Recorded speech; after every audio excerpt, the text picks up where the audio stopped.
Welcome back. It is Thursday, May 16th in the NBA. My favorite picks are on the way. We only got one playoff game today as the Denver Nuggets are on the road trying to finish off this series in Minnesota in Game 6. I'll talk about my favorite two picks in that game in one moment. But first, let's do a recap of yesterday, a 1 and 2 day. Great read on Jason Tatum's under in points. We got back our money that we lost the previous game on Tatum's under.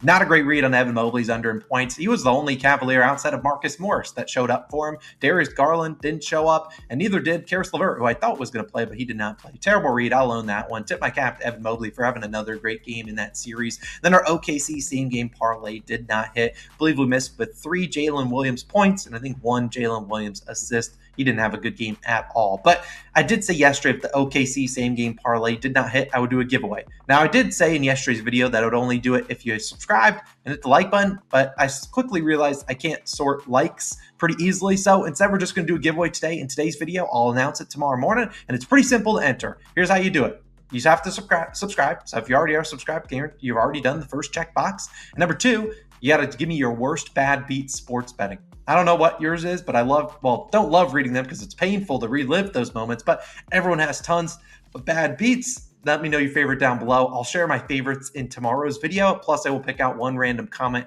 I'll use a little random YouTube comment picker, and I'll pick out one, and that will be the winner of the $50. So subscribe. Let me know your worst bad beat down below. Now, I will share my worst bad beat as it does involve a player in today's game. It involves actually Anthony Edwards. Now, I don't think he's my worst bad beat of my life, but he is one that definitely is burned into my brain. And I went back and looked because I knew I was going to ask this video on the channel. Went back to January 19th of 2022. I took Ant-Man's over in points. I think at that point he was like coming off the bench in his second year. It was like 20 and a half. I took it because he was returning to Atlanta playing the Hawks, where he's obviously from. He had 20 points, I believe, almost in the first half.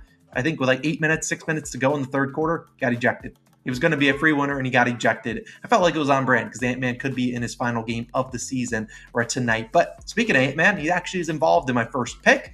It's going to be his over, 28.5 points, minus 125 on DraftKings and ESPN Bet. I also love this at 29.5. Honestly, I was just going to take the 29.5, but minus 125 is typically my cutoff for points lines, and that was what it was, so I'll take the 1 point discount. But I'm going to be honest, Ant-Man's either scoring 30 or he ain't getting to 29. I mean, he's not ended on the hook tonight. Knock on wood, people. Now, obviously, Ant-Man, there's not really a ton of analysis for me to go here. It is game 6 of an elimination game. I'm anticipating him to show up. Now, if you look at him so far in this series, a little bit up and down. Scored obviously 43 in game 1, then 27 and 19, then 44, and then only 18 points in game 5.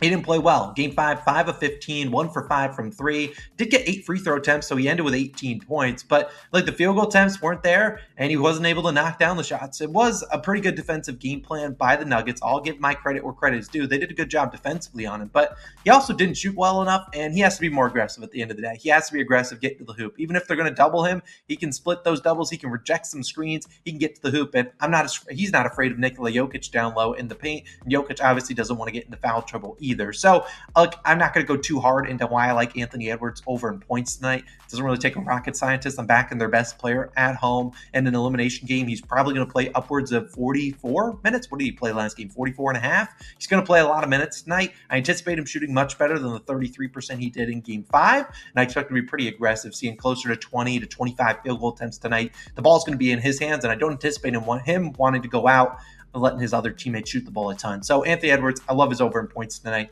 You could take the points plus assists, but I'm just taking the points. It's what he needs a lot of. 28.5 points. Love it at 29.5. And Edwards, we are big fans of him tonight. Hopefully he drops a 30 piece for all of us to win and hopefully build up that bankroll. Now my second pick, actually going to stay on the same team. This is one I really, really like. And it's the guy, the 6th man of the year, Naz Reid, over 9.5 points, minus 112 on DraftKings. Now, before I get into Naz Reid, I will talk about who I think wins this game and other player prop lean I have. I'm only going to stick to 2 picks in this video and hopefully go 2-0. I'll talk about who I think wins this one as well as some leans at the end.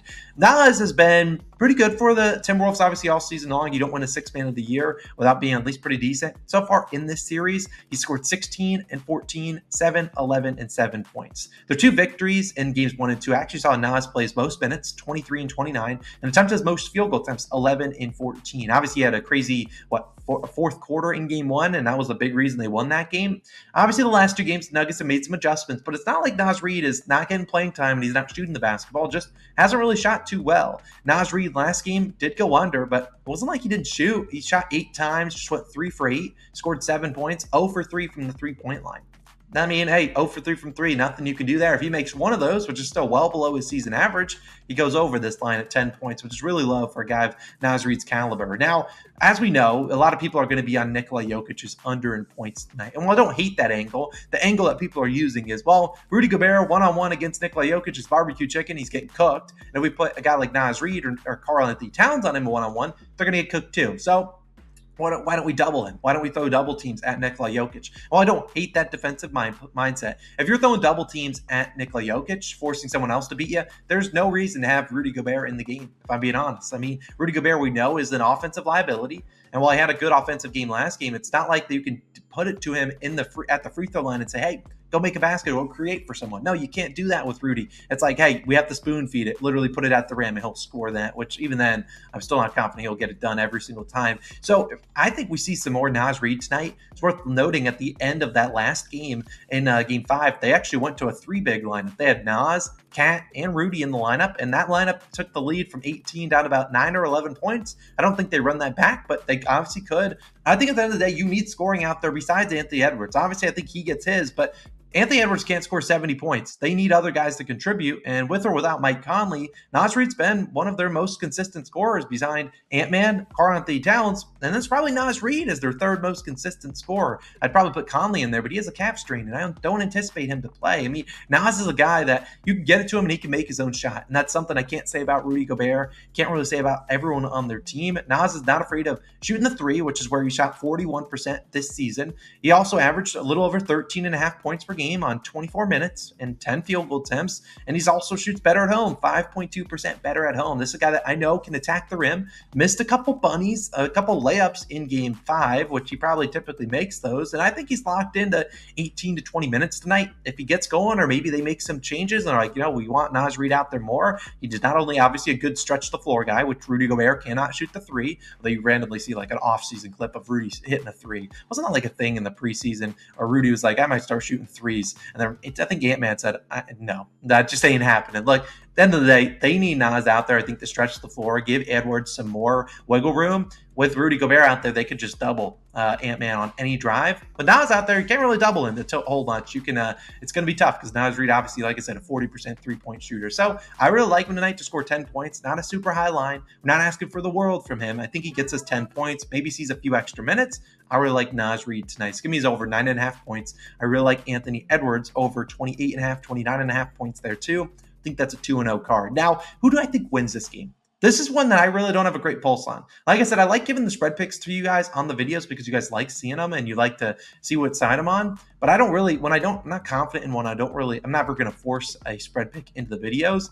I lean the T-Wolves, but I don't want to bet against the Nuggets kind of thing. And then if I had to take another player prop, it would be Jokic's under, but I don't bet against GOATs. I just don't do it. I'm not Tatum, not a GOAT. He's sorry, Tatum fans, just not a GOAT like Nikola Jokic is. He obviously is not an MVP winner. I've seen Jokic score 30 points against even in tough spots. So I'm not going to take a Nikola Jokic under. I'm not going to bet the T-Wolves money line, although I do like both of those. I also considered a Jamal Murray's over in points. If I'm the T-Wolves tonight, I probably throw some double teams at Jokic, obviously. Michael Porter Jr., everyone in the world is on him, so that's a 3 for 13 game. I think tonight might be a Jamal Murray game. Jamal always seems to step up in those elimination games where it's like, all right, finally, we got Jokic to slow down. Here comes Jamal Murray, 30 points.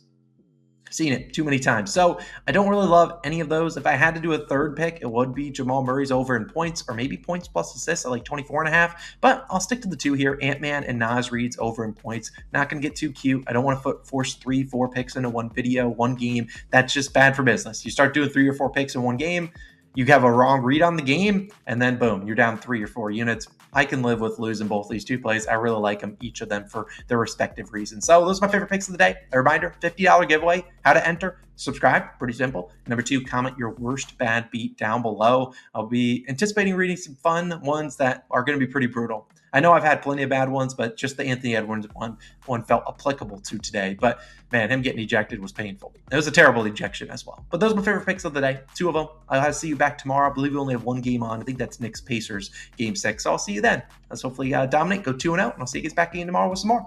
Peace.